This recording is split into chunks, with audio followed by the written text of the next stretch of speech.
Bom dia a todos. Eu agradeço mais uma vez a oportunidade de estarmos aqui reunidos em nome de Jesus, em nome da doutrina espírita, né? De forma fraterna nesse domingo.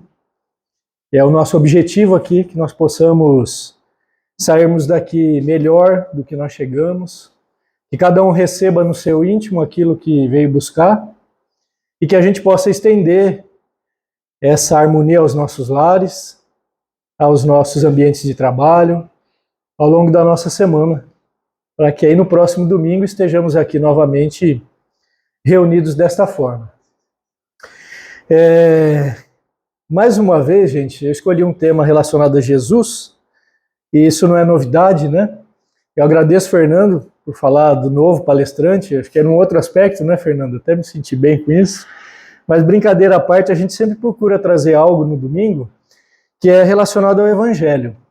E por que é importante nós falarmos do Evangelho, repetirmos o Evangelho, acessarmos o Evangelho, seja em qualquer fonte, desde que esteja falando de Jesus, pode ser a Bíblia, para nós o Evangelho segundo o Espiritismo, e assim por diante. Mas por que isso é tão importante? Sempre foi desde que Jesus veio, né? Por isso o mundo oriental, pelo menos, ocidental, perdão, antes e depois de Jesus, porque realmente ele é um divisor de águas, né? E eu já comentei aqui, vou só relembrar, Divaldo Pereira Franco diz que há uma legião de espíritos enraigados no mal e que tem como objetivo principal atuar contra o nome de Jesus, na tentativa de apagar o nome de Jesus da história. Então a gente percebe que é necessário que nós estejamos com fé, estejamos fortalecidos nos ensinamentos dele, porque é óbvio que o nome de Jesus jamais será apagado, né? Todos nós sabemos isso por uma série de razões.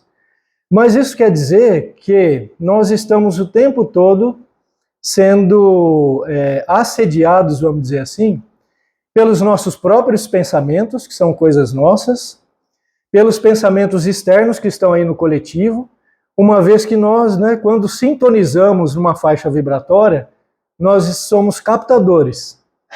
E como é que a gente sintoniza? A gente sintoniza porque nós estamos também pensando naquela faixa vibratória. Então isso é importante para que nós possamos evitar um processo obsessivo, evitar más influências, que o único objetivo é nos desestabilizar. E a gente, quando se desestabiliza, nós temos uma série de recursos para nos ajudar. O Fernando comentou aqui sobre a fluidoterapia, mas nós temos um recurso também que é uma pedra fundamental, né? É um pilar de sustentação para nós, que é o Evangelho de Jesus, uma vez que nós já estamos afinizados com ele.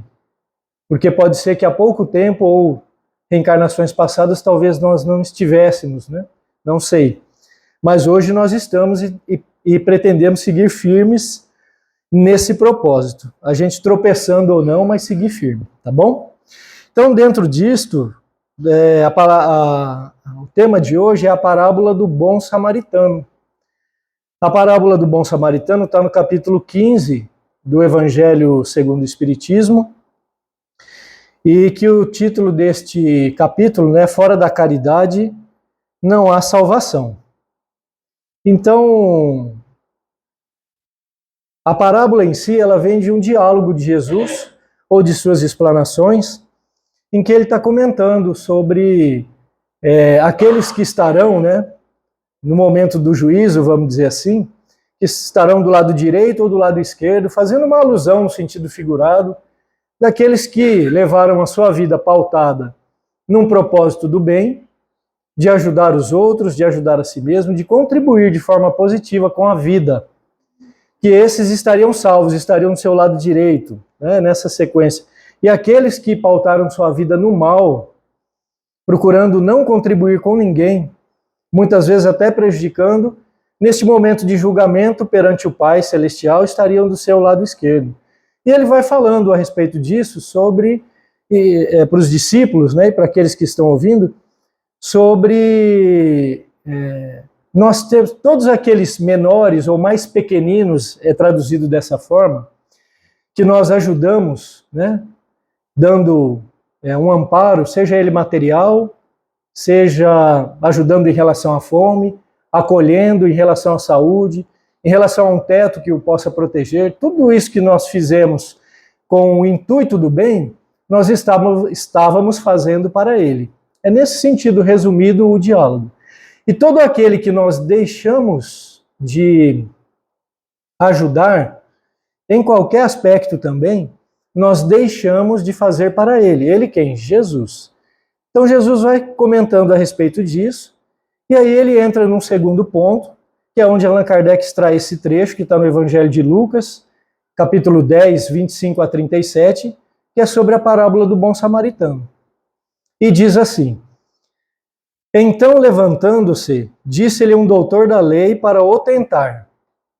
Quem que é o doutor da lei? Doutor da lei eram os sacerdotes, eram aqueles que compunham o sinédrio, eram os estudiosos, e realmente eram pessoas inteligentes, pessoas instruídas, muito seguiam as leis mosaicas muito fielmente, mas eles tinham um incômodo com Jesus, porque Jesus veio por ser judeu também, mas ele veio falar de coisas diferentes. E muitas vezes, dentro desse aspecto de seguir exatamente a lei, Jesus trouxe situações que quebravam esses paradigmas. Então ele falava de coisas diferentes, não falava para a alma, não falava apenas no sentido literal, vamos dizer assim. Por isso ele disse que a letra mata e o espírito vivifica, porque procurava enaltecer o espírito vinculado a Deus, vinculado à intenção, e não apenas a letra. Quando a gente fica preso à letra, à forma, aquilo mata. Então, dentro desse contexto, Jesus era um incômodo para muitos daqueles doutores da lei. E ainda se dizendo Messias, Como que ele era um iluminado, um Messias, vindo de uma família tão simples, vindo de uma condição tão simplória, sem condição de estudar como eles estudaram, sem ter toda essa formação. Então eles pensavam, bom, esse aí provavelmente é um feiticeiro, um charlatão, está aí falando que ele é Messias, vamos tentá-lo. Então muitas vezes a gente encontra isso nas passagens do Evangelho. E aqui não é diferente. Para tentar Jesus, o doutor da lei perguntou a ele: mestre, que preciso fazer para possuir a vida eterna? É uma pergunta inteligente, Assim, o que eu preciso fazer para possuir a vida eterna? Como nós estamos procurando para possuir essa vida? Me dê a fórmula para isso, Respondeu-lhe Jesus: o que está escrito na lei? Então Jesus devolve com outra pergunta, sabendo que ele era um estudioso da lei, entendia muito disso. Então, o que está escrito na lei? O que lês nela? E aí o homem responde assim: amarás o Senhor teu Deus de todo o coração, de toda a tua alma, com todas as tuas forças e de todo o teu espírito, e a teu próximo como a ti mesmo. Disse-lhe Jesus: respondeste muito bem, faze isso e viverás. Porque ele perguntou, como é a vida eterna?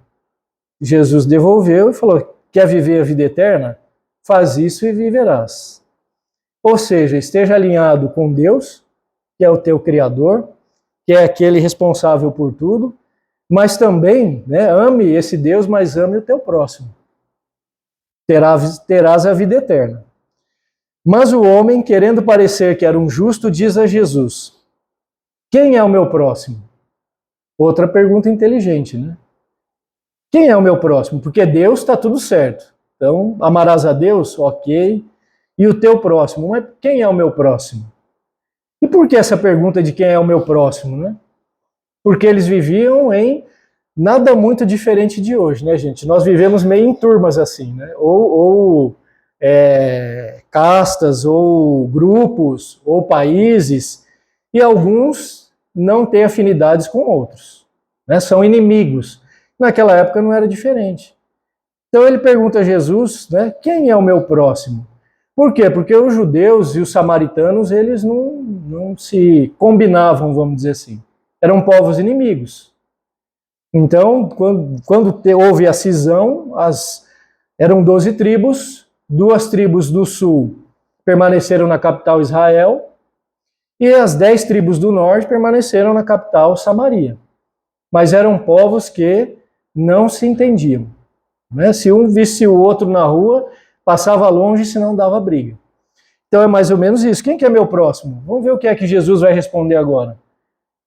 Porque para aquele que é da sua turma, seja lá o samaritano ou o judeu, o meu próximo é o próximo da minha turma aqui. Aquele outro não. O pensamento era assim naquela época. E talvez ainda não seja tão diferente em algumas situações hoje em dia e até no nosso dia a dia. Por isso a gente precisa estar bem alerta, né? E Jesus então diz a parábola em si. E aí ele começa descrevendo. Ele diz assim: um homem que descia de Jerusalém para Jericó caiu em poder de ladrões, que o despojaram, cobriram de ferimentos e se foram, deixando-o semi-morto. Então aqui a gente tem uma situação, né, que é esse homem estava saindo de Jerusalém para Jericó. Alguns dizem que pelo fato de ser dito isso, esse homem era um judeu. Outros dizem que pelo fato dele ter sido despojado, estar descaracterizado, praticamente nu, coberto de ferimentos, não havia possibilidade de identificá-lo. Então ele pertence a qual grupo? Né?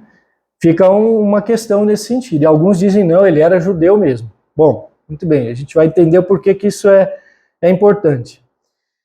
Aconteceu em seguida que um sacerdote descendo pelo mesmo caminho o viu e passou adiante.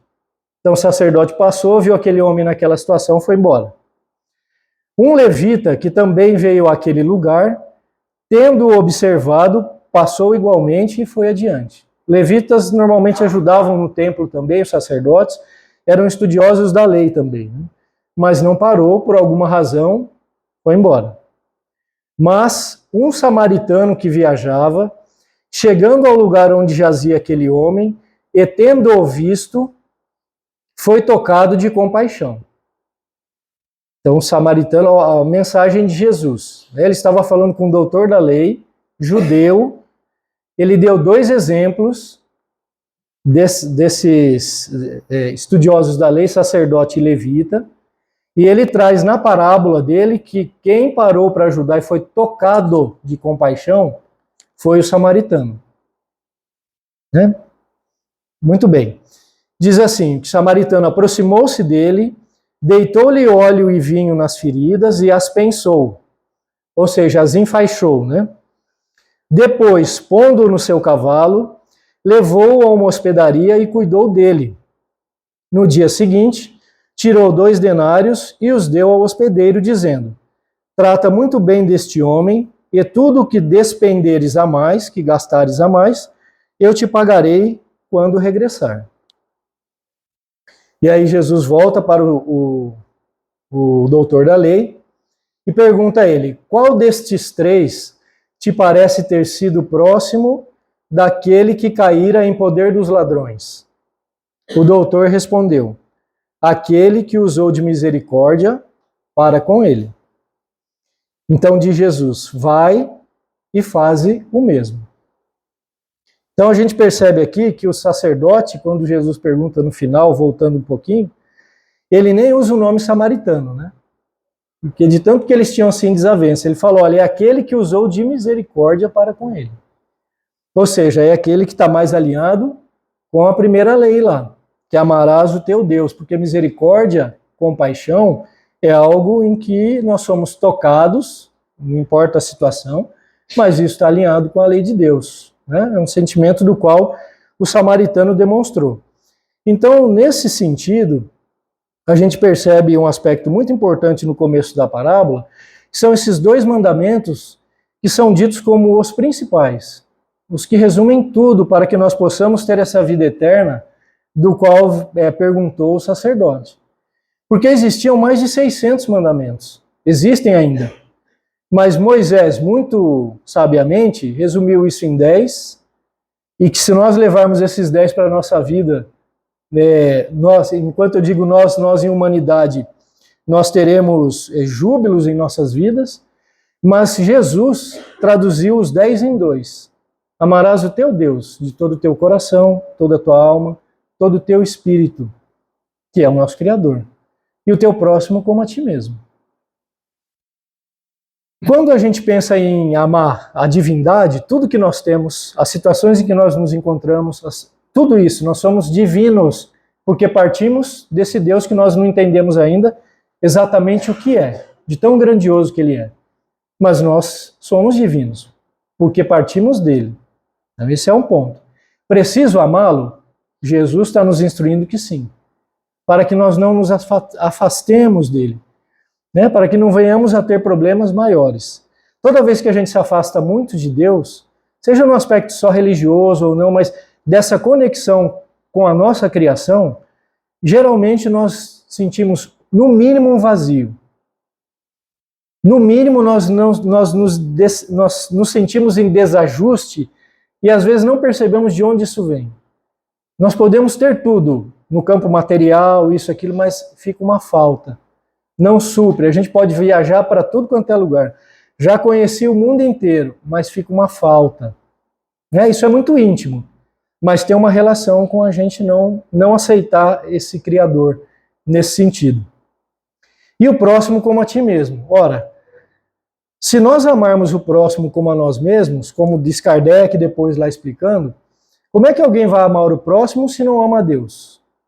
Já que nós estamos falando de amor. Então Kardec diz que isso não se coaduna. Para amar o próximo de verdade e amar a nós mesmos, nós precisamos amar a Deus e vice-versa. Para amar a Deus, nós precisamos amar o próximo. Por quê? Porque é um dos pontos fundamentais dessa parábola, né? A ajuda para o próximo, para o outro, ela se manifesta de Deus, de Jesus, se manifesta entre nós pelo próprio outro. Nós ajudamos o outro a partir de nós mesmos e vice-versa. Jesus conta conosco nesse sentido. É costume eu repetir aqui, mas é uma lição muito interessante, a lição Cristo em Nós, de Emmanuel, que está no livro Fonte Viva, capítulo 17, em que lá ele vai explicando, e ele traz uma passagem de Paulo, né, o apóstolo, Paulo de Tarso, e ele dentro dessa lição, ele explica assim, muito rapidamente, mas de forma profunda, que ao mesmo tempo que a gente permanece contando com Jesus, que a gente ora pedindo a sua ajuda, que nós recorremos a ele o tempo todo, Jesus permanece contando conosco para ajudar as outras pessoas. Então, ele conta conosco, ele quer que nós tenhamos coragem perante a vida, que nós possamos estar prontos no sentido de ajudar. E muitas vezes a gente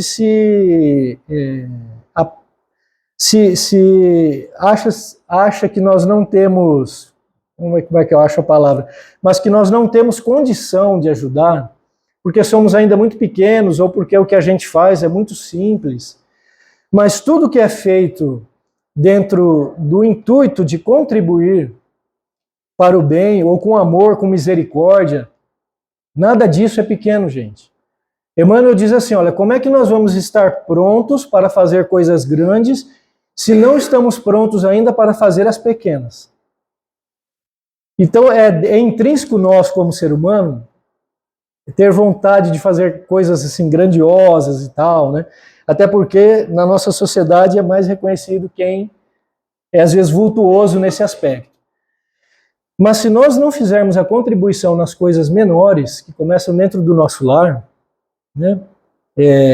Cuidar do lar para que as pessoas possam ter bem-estar, cuidar da higiene do nosso vaso espiritual, do nosso receptáculo, que é o nosso corpo, cuidar do nosso trabalho, daquilo que a gente pode achar que é simples, porque faz 30 anos que você faz aquilo no seu trabalho, mas se nós não cuidarmos, como é que fica?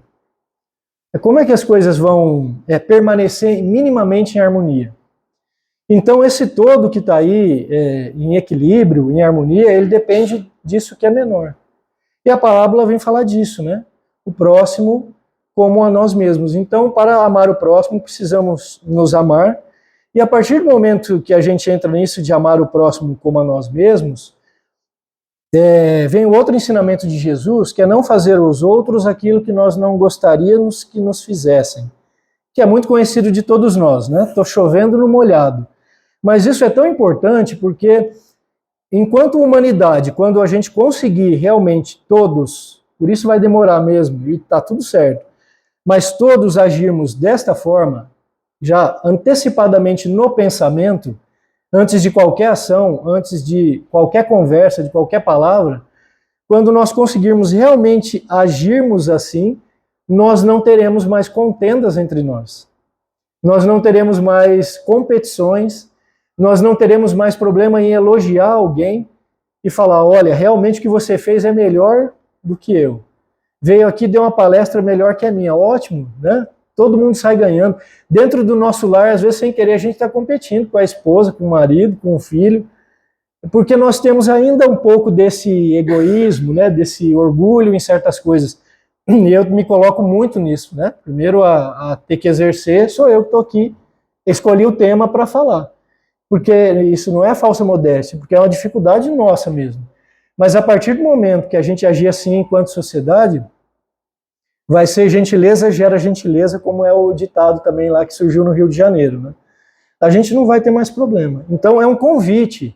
Jesus vem quebrar esses paradigmas como convite. Ora, como que o judeu ia amar o samaritano e vice-versa se eram povos que se odiavam?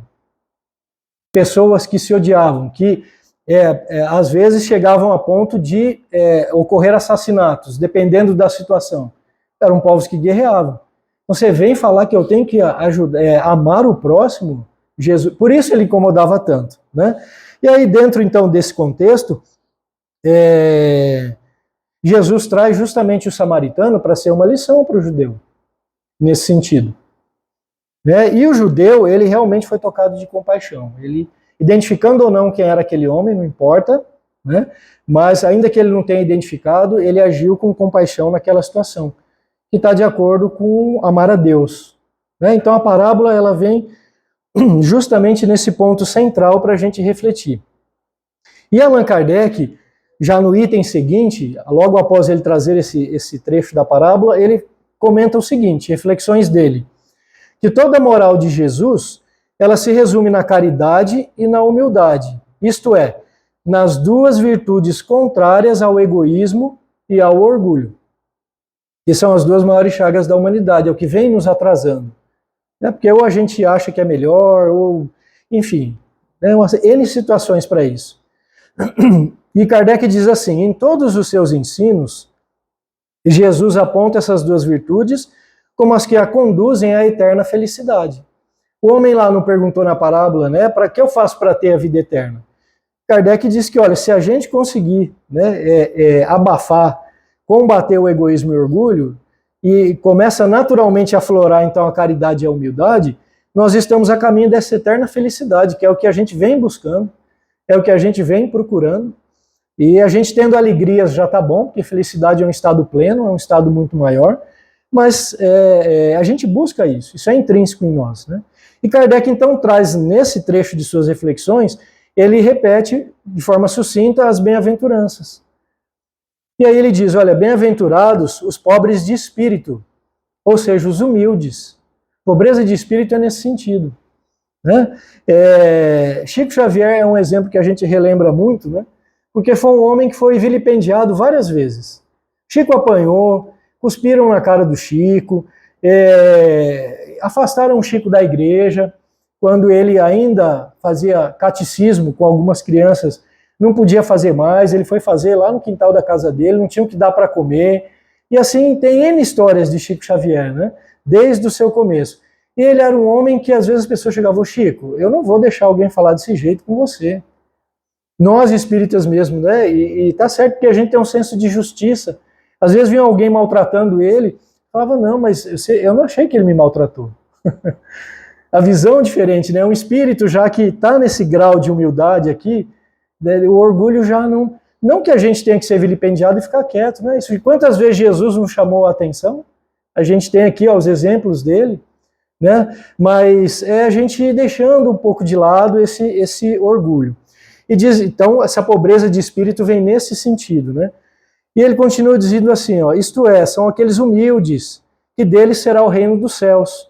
Bem-aventurados os que têm puro coração, bem-aventurados os que são brandos e pacíficos, bem-aventurados os que são misericordiosos, amai o próximo como a vós mesmos, fazei aos outros o que quereríeis que os outros vos fizessem. E aí Kardec, né, no final desse trecho, comenta que a humildade e caridade é tudo que Jesus não cessou de recomendar sempre, e ele próprio dando exemplo. Ao passo que o orgulho e egoísmo foi tudo que ele não se cansou de combater, dando ele o próprio exemplo também. E Kardec diz que Jesus não se limitou apenas a recomendar a caridade, e que ele coloca a caridade como a principal das virtudes, porque ela vai abranger todas as outras. Amor, misericórdia, compreensão, indulgência, perdão. Né? Então é a caridade nesse sentido amplo, e que, segundo Kardec, ela é uma condição absoluta para a nossa felicidade futura, que tem a ver com essa vida eterna que foi perguntado, então, na parábola. E Kardec diz assim, que embora o samaritano fosse considerado um herético, né, naquela situação, era uma pessoa mal vista pelos judeus, e vice-versa, né, os samaritanos pensavam isso dos judeus também.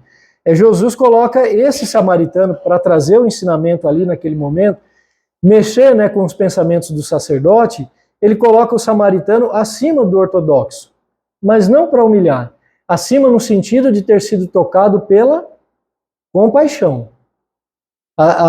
Então, ter tido essa relação com Deus, ter tido compaixão, misericórdia pelo outro. Né? Dizem que misericórdia é onde a gente colocar o coração na miséria do outro. Misericórdia, de cordial, de coração. Né? Que a palavra vem nesse sentido também. E Kardec diz assim, que realmente a caridade ela deve ser colocada como uma condição de salvação. Mas não como a única condição, mas uma condição de salvação para qualquer um de nós. Tá bom? Na questão 886 do Livro dos Espíritos, Allan Kardec pergunta assim, qual o verdadeiro sentido da palavra caridade, vírgula, como a entendia Jesus? Então ele, sempre nos fazendo pensar, né, sempre buscando, era um pensador mesmo, ele não perguntou assim, o que é caridade? Então Kardec queria entender, como Jesus entende a caridade? A resposta dos Espíritos, benevolência para com todos, indulgência para as imperfeições dos outros, perdão das ofensas. Tá fácil, né, gente? Ó. Não tá fácil, né? Mas isso que nos é dito. Jesus entende dessa forma. Benevolência para com todos. Ó, não importa, é judeu, samaritano, é isso, é aquilo, não importa. É benevolência para com todos. Indulgência com as imperfeições. Porque a gente, quando com as nossas imperfeições, né? Quando a gente comete algum deslize, e a gente fica fragilizado, quando a gente já tem a consciência. Você para de pensar, fala, bom, me chamaram a atenção, na hora eu não concordei, mas faz sentido, parei para pensar, eu estou errado nisso. Então a gente se fragiliza e muitas vezes a gente busca por indulgência. Né? Então, indulgência para as imperfeições dos outros, não é fácil não. Principalmente quando esse outro é um desafeto nosso. E realmente reconhecer, às vezes, que esse outro que é desafeto está fazendo algo melhor que a gente, aí é outro esforço, né? É um esforço mais do que mental, ele é um esforço do coração, no sentido figurado para o sentimento. Eu tenho que reconhecer, mas às vezes a palavra não sai direito, mas é meio que por aí. E o perdão das ofensas, quando a gente se sente ofendido, né? Porque há alguns que não se sentem ofendidos mais, já transgrediram, né, já estão em outro patamar, que não é o meu caso, o espírito atrasado, tá bom? E aí Kardec explica assim, como uma sequência, né, que o amor e caridade são complemento da lei de justiça, pois amar o próximo é fazer todo o bem que nos seja possível e que gostaríamos que nos fosse feito. A caridade, segundo Jesus, diz Kardec, né, ele usa os termos daquela época, né, não se restringe à esmola, abrange todas as relações em que nos achamos com os nossos semelhantes. Então, o que ele está dizendo? Todas as relações são todo o nosso convívio, é a convivência, é esse dia a dia. Sejam esses nossos semelhantes, inferiores, nossos iguais ou nossos superiores. E diz que a caridade nos prescreve, então, que tenhamos indulgência, porque a indulgência nós precisamos também, né, uma via de mão dupla. Proíbe que nós humilhemos os desafortunados, essa caridade, contrariamente ao que muitas vezes se costuma fazer, diz Kardec. E aí ele usa naquele momento, né, assim, apresente-se uma pessoa rica e todas as atenções e deferências lhe são dispensadas. Se for pobre, toda a gente como que entende que não precisa preocupar-se com essa pessoa. No entanto, quanto mais lastimosa for a situação ou a posição de determinada pessoa, tanto maior cuidado devemos pôr em não lhe aumentarmos esse infortúnio por meio de humilhação, que às vezes não é nem intencional, mas é um convite para a gente estar mais alerta, assim, né, numa determinada situação. Eu mesmo, às vezes, já fiz uma outra brincadeira, numa situação de reunião, alguma coisa assim, e que depois alguém me chamou a atenção, eu fui perceber, olha, não era a minha intenção de forma alguma trazer qualquer desconforto. Porque a gente às vezes está num pensamento, numa faixa vibratória, né? E para alguém que às vezes está fragilizado, de repente, numa determinada situação que nós ainda não conhecemos, aquilo pode ser um ponto de incômodo, né? Então a gente vai cuidando das palavras dentro do possível. E Kardec termina dizendo assim, que o homem verdadeiramente bom, ele procura elevar-se aos seus próprios olhos. Então ele olha para ele mesmo. Eu preciso primeiro elevar, né? O que eu preciso elevar primeiro para contribuir comigo e assim estender para o outro também. Então ele se eleva primeiro aos seus próprios olhos, né? E eleva também aos seus olhos aquele que é inferior, segundo Kardec. Então como é que eu posso ajudar? E não vilipendiar. Né? Não, como diz no dito popular, chutar cachorro morto. Como é que eu posso ajudar? Porque às vezes é um enfermo, mas me atacou, fez isso e tal. A gente deve, dentro do possível, fazer um exercício para olhar como uma pessoa enferma naquele momento. Às vezes é só aquele momento. Né? Como Jesus mesmo disse, que ele veio para aqueles que precisavam de médico e não para os sãos. Então ele veio para ajudar aqueles realmente que estão mais caídos. Aquele que já está ajudando a levantar, gente, olha que beleza, é onde a gente quer estar, né? A gente quer estar, já começar a ajudar a levantar. Mas para isso a gente precisa estar bem. Volta lá no amar, né? O próximo eu preciso estar bem primeiro para ir. E temos dias e dias, tá bom? Então, Jesus entende dessa forma. Caridade, benevolência para com todos, indulgência das imperfeições, para as imperfeições dos outros e perdão das ofensas, dentro do que nós conseguirmos, dentro do que a gente tem condição para ofertar, cada um no seu momento, né? Ninguém está aqui para se autoflagelar. Na questão 893 do Livro dos Espíritos, Allan Kardec pergunta qual a mais meritória de todas as virtudes. E a resposta dos Espíritos é: toda virtude tem seu mérito próprio, porque todas indicam progresso na senda do bem. É o que estamos buscando. A virtude, sempre que há resistência voluntária ao arrastamento dos maus pendores. Então, toda vez, né, que nós temos resistência a sermos, quando aflora na gente alguma má tendência, algum mau pensamento, alguma coisa de ruim, e a gente resiste a isso, a gente pode até sucumbir, falhar. Mas primeiro a gente teve já a reação ou a ação de resistir. Então isso é uma ação no bem. É assim que o nosso espírito vai trabalhando essas dificuldades para que a gente possa se fortalecer. Não é do dia para a noite, né? E os espíritos continuam explicando assim: a sublimidade da virtude, porém, está no sacrifício do interesse pessoal pelo bem do próximo, sem pensamento oculto. Então, olha, a sublimidade, né, para ser sublime, a gente está resistindo, mas para sublimar, o sacrifício do interesse pessoal.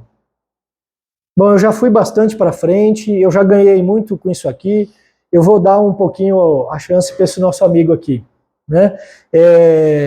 Então, vou me sacrificar, mas pelo bem do próximo, sem segundas intenções, terceiras intenções, por isso sem pensamento oculto. O coração está limpo naquele momento, né? A gente conseguiu falar, opa, venci, agora eu venci, daqui 10 minutos eu não sei, mas agora eu estou cedendo isso, mas de coração.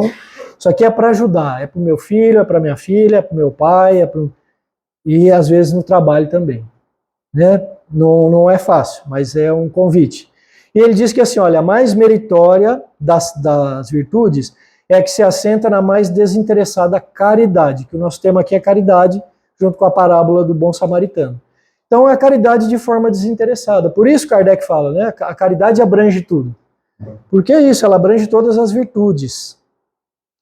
Tá bom? E nós temos 5 minutinhos para falar de um pensamento de Karl Schutel. Karl Schutel, talvez alguém esteja vindo a primeira vez ao centro, só para a gente relembrar assim muito rapidamente, ele foi um divulgador, uma pessoa que trabalhou muito pela doutrina espírita no interior de São Paulo, mais especificamente na cidade de Matão, e ele, aos 10 anos, ficou órfão de pai e mãe, foi morar com parentes no Rio de Janeiro, depois veio para o estado de São Paulo. E foi um homem assim muito ativo, né? Ele se formou farmacêutico prático, não de faculdade, porque tinha essa... E ele foi, além da caridade material, ele divulgou muito a doutrina espírita, trabalhou muito em prol do espiritismo. Então ele montou casas de atendimento a pessoas que não tinham condição para pagar um médico, para ir a um hospital, e assim foi desenvolvendo seus trabalhos. E ele escreveu alguns livros, e um dos livros dele, que é muito interessante, se chama Parábolas e Ensino de Jesus. Esse livro é de 1928, tem em PDF, quem quiser baixar, está aí na internet fácil. E ele faz suas reflexões sobre algumas parábolas, não todas, de Jesus. E sobre a parábola do bom samaritano, ele diz assim, finalmente, a parábola do bom samaritano refere-se verdadeiramente a Jesus. A gente pode concordar ou não, tá? É só um pensamento de uma pessoa que trabalhou sua vida inteira no bem também. E ele diz assim, o viajante ferido é a humanidade saqueada dos seus bens espirituais e de sua liberdade. Esse, né, aquele viajante ali que foi vilipendiado, espancado, roubado, a ponto de ficar nu, ele é a humanidade que é saqueada de seus bens espirituais pelos poderosos do mundo. Usou esse termo naquela época. O sacerdote e o levita, na visão dele, significam os que, ao invés de tratarem dos interesses da coletividade no mundo, usam da religião para tratarem dos próprios interesses. O samaritano que se aproximou e atou as feridas, cuidou, né, deitando nelas azeite e vinho, para ele representa a figura de Jesus, cuidando dessa humanidade aqui saqueada, né, dessa humanidade fragilizada, tolhida da sua liberdade, como ele falou. E aí ele diz assim, que o azeite é o símbolo da fé. Por que ele faz um paralelo? Né? Ele diz, o azeite é o símbolo da fé, o combustível que deve arder na lâmpada da claridade para a vida eterna, que era a pergunta do doutor da lei lá, né? O que eu faço para ter a vida eterna? Então ele diz que esse azeite que queima nessa lâmpada, que é a fé para nós, é a doutrina dos ensinamentos de Jesus, é o seu evangelho. E por que o azeite tem a relação com a fé? Jesus mesmo, quando ele fala, não ponhais a candeia embaixo do alqueire, brilhe vossa luz, ele faz alusão a esse azeite que tem que queimar. E ele diz que quem podia comprava um azeite melhor, que ia queimar por mais tempo, e quem não podia comprava um azeite que queimava por menos tempo. Mas Jesus vai descrevendo figuradamente e faz uma relação do azeite com a fé do ser humano. O que é que nós estamos comprando, né, enquanto fé? Quem é que se afinizou com os ensinamentos dele naquele momento? Então, quanto mais a gente tiver fé, melhor a qualidade do nosso azeite que está queimando, segundo o que está aqui. Então, ele depositou nas feridas dessa humanidade que está cansada, ele depositou a sua fé. Fé para que tenhamos fé para atuar com ele. Fé juntamente com o seu evangelho. Ele veio trazer a sua mensagem para que tenhamos fé. E ele diz que o vinho é o suco da vida, é o espírito da palavra. Ou seja, qual palavra? O evangelho de Jesus. comenta que os 2 denários dados ao hospedeiro para tratar do doente são a caridade e a sabedoria. Né? E o mais que o enfermeiro gastar, ou seja, o hospedeiro, né, o mais que ele gastar, constituem a abnegação de todos nós, as vigílias, a paciência, a dedicação, cujos feitos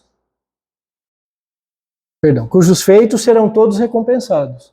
A gente não está falando de cuidar do próximo, né? Não é uma parábola que vem falar de amar o próximo como a nós mesmos. Então esse embrião da gente cuidar do próximo, no nosso próximo mais próximo, que a gente vai desenvolvendo, vem daí. Né? Então tudo que a gente fizer a mais pelo próximo, pelo bem-estar dele, isso será recompensado, vamos dizer assim. Enfim, o hospedeiro representa os que receberam os ensinamentos de Jesus, os denários para cuidarem do viajante ferido e saqueado, que poderíamos então representar como a humanidade da forma como foi dito. E justamente, né, Tiago Menor, apóstolo, irmão de Jesus, dizia que a fé sem obras ela é morta. Né? Então, que a nossa fé ela possa se transformar em obras, em atos do nosso dia a dia, desde, como eu disse, da gente acordar de manhã, cuidar da nossa casa, cuidar dos nossos filhos, cuidar de quem depende de nós, a hora que precisarmos que sejamos cuidados também, mas que a gente tenha, né, essa fé e transforme ela em ações. Qualquer ação no bem transformada com a fé, isso nós estamos contribuindo com Jesus, como diz Emmanuel. E perdão, deixa eu voltar aqui. Na lição 31, gente, do livro Pão Nosso, com caridade, o nome dessa lição. Emmanuel diz assim, olha, desempenha tuas mínimas tarefas com caridade desde agora. Se não encontras retribuição espiritual, no domínio do entendimento, em sentido imediato, sabes que o Pai acompanha todos os filhos devotadamente. Então, o que ele está dizendo, né? Que façamos essa caridade desde agora, e se não tem retribuição aparentemente espiritual, está tudo bem, porque Deus está olhando para cada um de nós. Dizem, né, que Jesus sabe o nome de cada um de nós, eu não sei se é isso mesmo, mas eu já ouvi falar. Então, eles estão olhando por nós, né? E torcendo para que a gente siga no caminho mais acertando do que errando. E aí Emmanuel pergunta assim, há pedras e espinheiros? A humanidade está cansada? É o viajante lá vilipendiado? Fixa-te em Jesus e passa. Vamos para frente. Tenhamos fé nele, sigamos para frente, porque vai passar. Tá bom? Então eu agradeço mais uma vez a atenção e a paciência de vocês em me ouvir. Agradeço o convite para falar. Penso que a gente tem que sair daqui sempre estimulado, que sem dificuldade não existe ninguém nesse mundo, e que a gente vem justamente se afinizar com essas coisas, com esses ensinamentos de Jesus, se afinizar com Deus nosso Pai, acreditamos nele, e que muito do que nós precisamos resolver realmente depende da nossa ação. Ter fé e agir.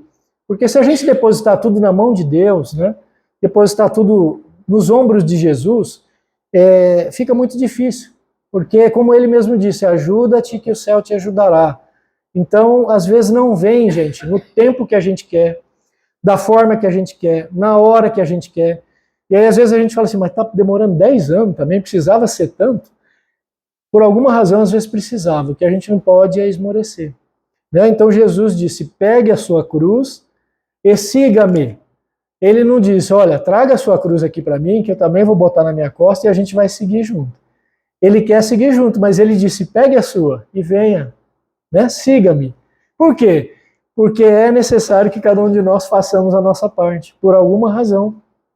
Né? Então, fica essa reflexão nesse domingo, e que todos nós possamos estar um pouco mais em paz, e com fé, como disse Tiago, apóstolo, né? E eu desejo um excelente domingo a todos. Muito obrigado. Viu?